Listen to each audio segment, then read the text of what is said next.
इस वक्त हमारे साथ बॉलीवुड की मैरी कॉम यानी कि प्रियंका चोपड़ा मौजूद है, जिन्होंने ना सिर्फ अपनी फिल्म में बॉक्सिंग की है बल्कि उनकी फिल्म भी बॉक्स ऑफिस पर बॉक्सिंग करते हुए सभी फिल्मों को पीछे छोड़ते हुए आगे बढ़ गई है। प्रियंका, सबसे पहले तो P7 में आपका बहुत बहुत स्वागत है। कॉन्ग्रेचुलेशंस कि आपकी फिल्म बॉक्स ऑफिस पर हिट हुई है। Thank you very much. अभी तो हमारा पहला ही वीक हुआ है। आई होप कि आगे जाके फिल्म और अच्छा करे। प्रियंका, मैंने फिल्म देखा, ऑसम मूवी है।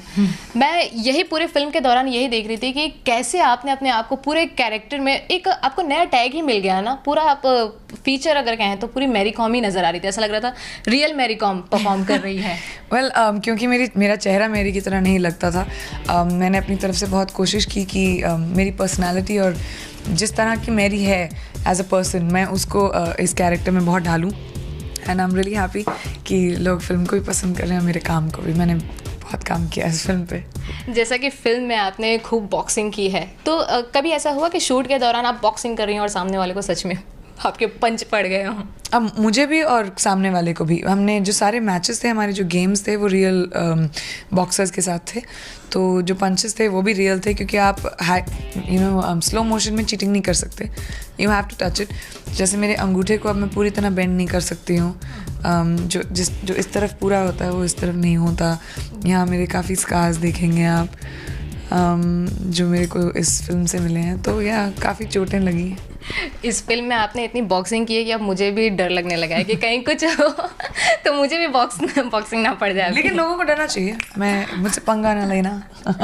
लेकिन जिस तरह से प्रियंका आपने परफॉर्मेंस दिया है, कहीं ना कहीं वो लड़कियों के लिए एक प्रेरणा साबित हुई है। क्या कहना चाहेंगे जिस तरह जब आपको ये रोल ऑफर किया गया था, तो सबसे पहला ख्याल क्या था आपके मन में? सबसे पहला ख्याल वही था जो आई एम श्योर बहुत लोगों ने इसके बारे में सोचा नहीं होगा जब उन्होंने फिल्म देखा, कि मैं इस लड़की की कहानी कैसे नहीं जानती थी।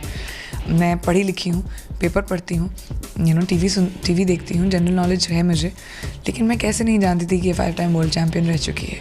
And I am really happy कि मेरी आवाज़ के थ्रू या मेरी फिल्म के थ्रू मेरे को वो दर्जा मिल रहा है आज, जो शायद उसका पहली फ्रॉम द फर्स्ट प्लेस होना चाहिए था।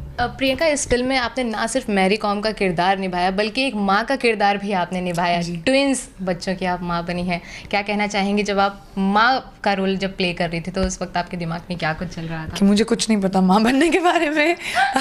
मैं उन दोनों बच्चों को घर ले जाना चाहती थी। वो पूरा वक्त मेरे साथ ही होते थे, मेरे वैन में, मेरे रूम में। उनकी माँ, वो 20 साल की थी एक्चुअली, और उसके दोनों बच्चे वो मेरे ही वैन में रहते थे। मैं और मेरा स्टाफ हमेशा उनके साथ ही रहता था। And they was so cute.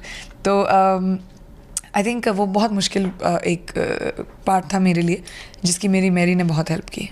Priyanka, अब आपके फिल्म जो मैरी कॉम है वो काफ़ी हिट हो गई है। अब आप मैडम जी के लिए काम कर रही हैं।